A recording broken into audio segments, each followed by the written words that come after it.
Ciao, sono Silvia Perin, una scrittrice esordiente, una passione che è nata inizialmente dalla lettura.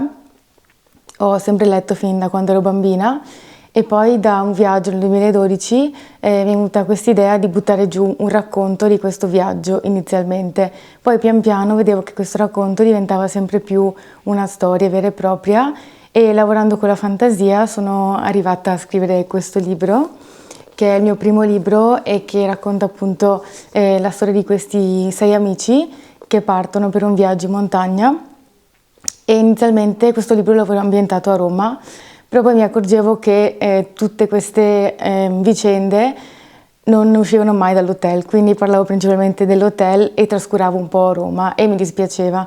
Quindi avendo sempre avuto questa passione per la montagna, in particolare per quello che trasmette, vivendoci anche davanti alle montagne, ho deciso di ambientarla a Livigno, quindi in mezzo alla neve in inverno, in modo che potessi descrivere le loro storie dentro l'hotel con fuori la neve che scendeva, che mi sembrava più un'ambientazione un pochino inquietante.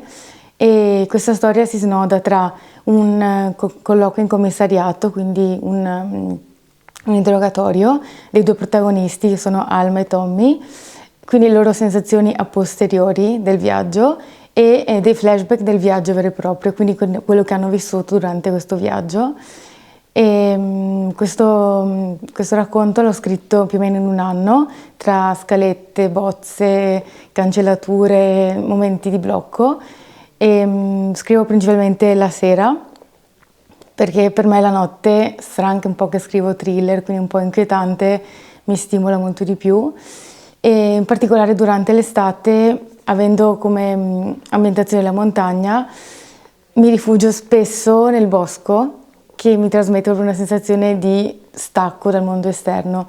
Infatti io spesso, quando ho degli stimoli troppo forti dalla vita esterna, non riesco a scrivere, quindi devo proprio staccarmi dal mondo esterno.